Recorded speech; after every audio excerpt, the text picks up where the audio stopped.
Hello Year 11 and welcome to your Geography Catch-Up lesson. If you're listening to this recording, it might mean that we haven't received much work from you yet. We do really understand how difficult this can be, and working from home is a new challenge for all of us. This lesson is designed to help you try and catch up with some of the most important tasks that have been set over the last 3 or 4 weeks. And we'd really like you to attempt them and submit them to your class teacher by the end of this week. So as you can see, you've only actually got 2 practice exam questions to answer. It might be worth you looking back at some of the previous lessons and the YouTube recordings for more detailed explanations, and I've added these into the Satchel 1 upload for you. But these are the only 2 that we would really like you to focus on this week. So there's one 8-mark question and one 4-mark question.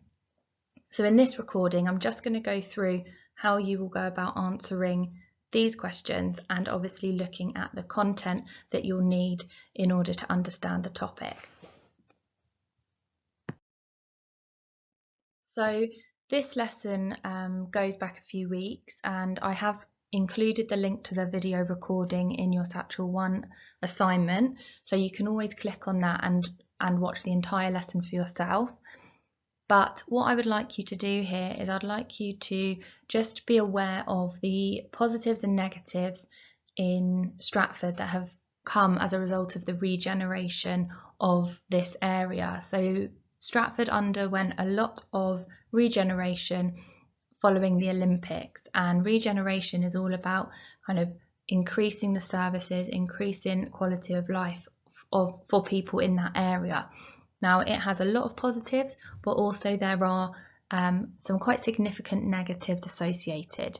What you will need to do is read through these positives and negatives, and also push yourself to consider whether you think these are impacts that are affecting people, or impacts that are affecting the environment, or even impacts that are affecting the economy.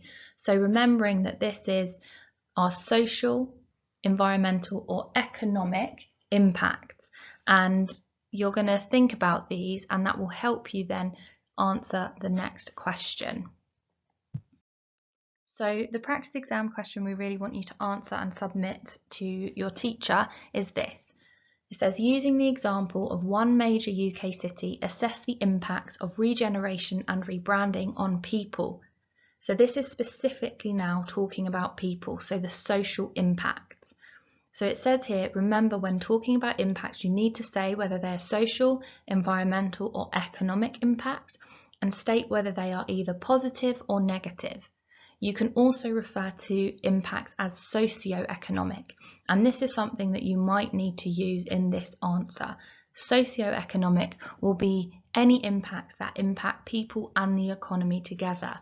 So for example, the creation of new jobs not only helps people, because it is the people that will be getting those jobs and making money and increasing their own disposable income, but also it will help the local economy and boost the local economy, leading to the multiplier effect. You can also consider impacts to be local, national or global, and also short-term or long-term. So when you're looking through and trying to answer this question, really for every impact you talk about, decide whether you think the impact is going to have a local impact and a local effect, or whether maybe it's just a short-term impact or a long-term impact.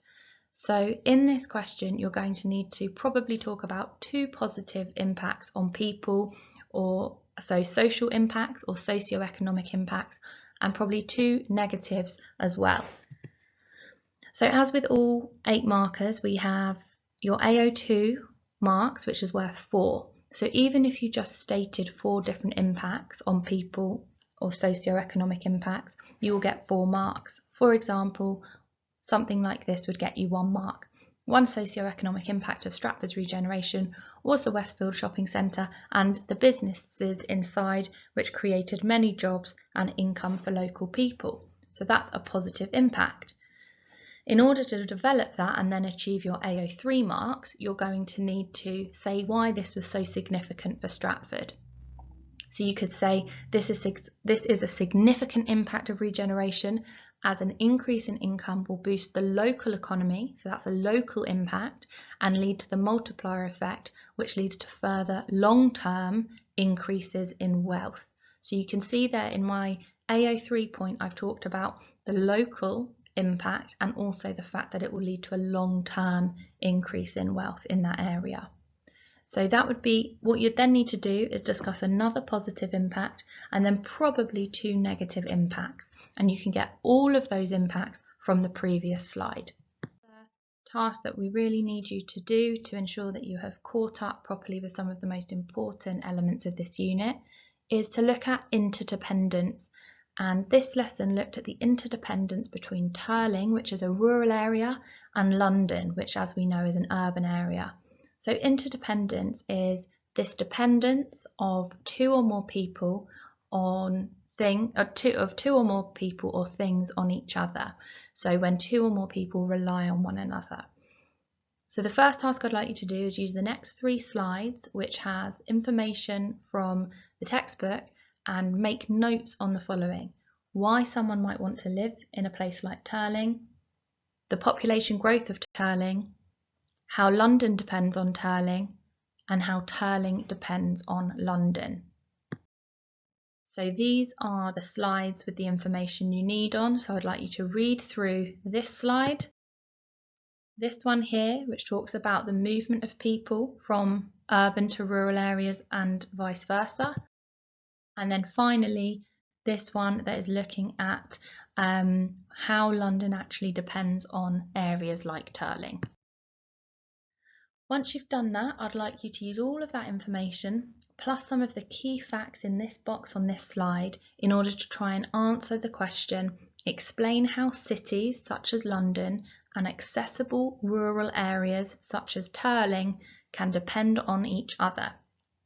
It's only a 4-mark question, so all you need to do is pick out 2 reasons, so 2 ways that these places can depend on each other, maybe one way that London depends on Turling and one way that Turling depends on London, and explain it. So answers to help you are all in this box. Make sure you complete this 4-mark question and also the 8-mark question on regeneration and submit both to your teacher by the end of this week. Okay. If you have any questions or are worried about any of this work, please do email your teacher directly. And as I've mentioned many times, the links to the lessons previously are also in your Satchel 1 upload. So have a look and use those links to help you if you need further support.